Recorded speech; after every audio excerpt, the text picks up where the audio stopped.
Muling nagsagawa ng pagdinig ang Senate Blue Ribbon Committee. Pero sa pagkakataong ito, hindi muna ito tungkol sa maanumalyang flood control projects kundi sa issue sa Letters of Authority ng BIR. Para sa update, magbabalita live mula sa Senado si Mobile Journal, Merrimon Reyes. Merrimon, balikan lang natin paano nabisto na mayroong ang posibleng anomalya dito sa pag-i-issue ng BIR ng Letters of Authority?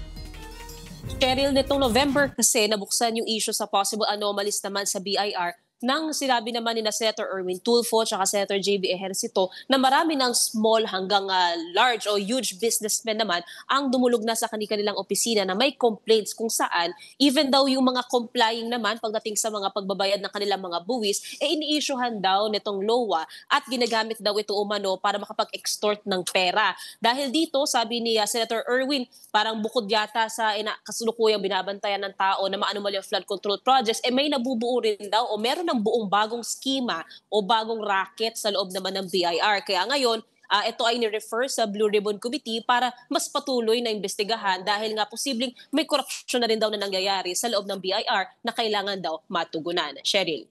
So ano ang tugon ng BIR dito sa investigasyon?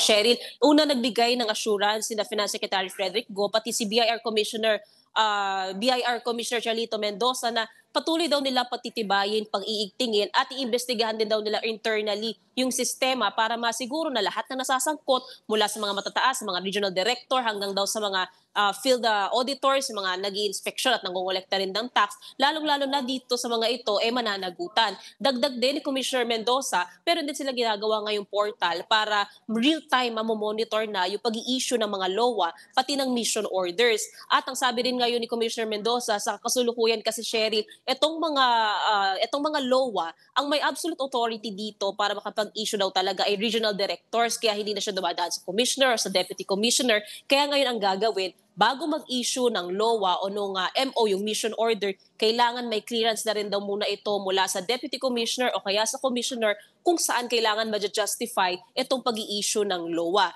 And ang sinasabi rin ngayon ni Commissioner Mendoza, bukas din sila sa iba pang mga complaints na maaari namang ipadala sa kanilang opisina. Pakinggan natin ang bahagi ng pagdinig.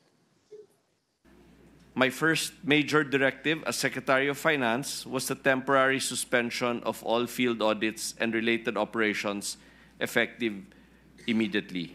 BIR Commissioner Charlie Mendoza and I are fully aligned with the President's goal of cleaning up the system, restoring integrity and public confidence, and implementing reforms.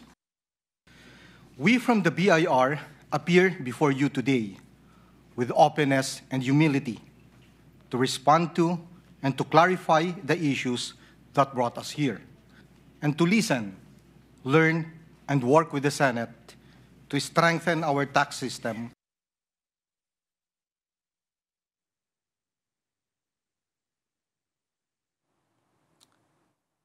Merrimon, sa ngayon, ano ang mga nabulgar sa hearing?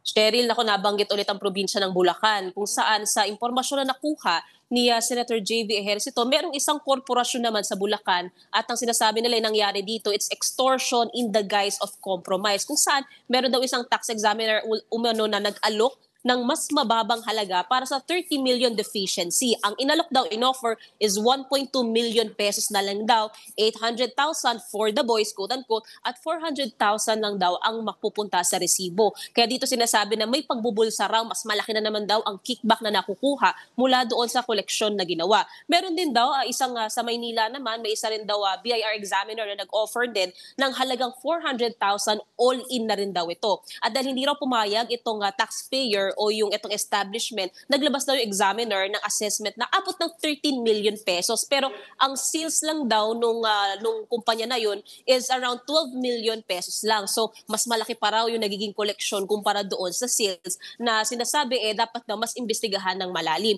Ang concern din dito naman ni Senator Erwin Tulfo, even yung mga small businesses, family-owned businesses tulad daw ng veterinary clinics, mga eateries, mga karinderya o tindahan, marami na rin daw ang nag-send ng kanilang mga complaints kung saan parang sa loob daw ng 6 na buwan, may 4 daw na LOAs na ibinibigay, yung collection daw paulit-ulit, may mga lumalapit. Kaya lalo raw nahihirapan at nawawala daw yung tiwala ng even ng mga normal na tao or taxpayer dito sa BIR. At so far naman, ang sinasabi ng BIR, lahat daw ng mga ito ay kanilang tutugunan. Cheryl. Ipagpapatuloy pa ba ang hearing tungkol sa flood control projects? Cheryl, ang sabi ni Blue Ribbon Committee Chair Senator Ping Lacson is hindi pa daw terminated ang pagdinig ng Blue Ribbon patungkol sa maanumalyang flood control projects. In fact, meron na rin ginagawa ngayon na committee reports in the works na ito na inaasahan natin posibleng lumabas sa mga susunod na araw. Pero ang sinasabi ni Senator Ping, dahil din daw sa influx ng complaints plus yung referral nga ng mga senador, kaya ang convening ngayon ng Blue Ribbon ay tungkol dito sa LOA ng BIR. Pero hindi pa tapos ang pagdinig ng Blue Ribbon sa maanumalyang flood control projects at inaantabayan na natin yung sunod na schedule nito. Cheryl. Pagkatapos nito, diringgin na ng pinagsamang upper at lower house ang national budget. Ano ang schedule at kasado na rin ba ang live stream? Oo, Cheryl. Ayon kay Senate President Tito Soto, kahit anong mangyari, hindi raw sila papayag as far as the Senate is concerned na hindi ila-livestream ang BICAM na gagawin ngayong December 12, 13, and 14. Wala pang final na guidelines na binibigay tungkol sa gallery viewing nito or live streaming nito, pero ang sigurado pala sa PICC na gagawin ang BICAM ngayong weekend. Sabi ni SP Soto, pwede ma-extend until December 15, pero as much as possible, ayaw talaga nilang ma-extend na until over the weekend lang itong BICAM. Kaya ang isa pa sa inaantabayan na natin yung live streaming nito and yung magiging arrangement, especially para sa mga CSOs na gusto ring dumalo sa isasagawang BICAM. Cheryl. Maraming salamat, Mobile Journal, Merymon Reyes.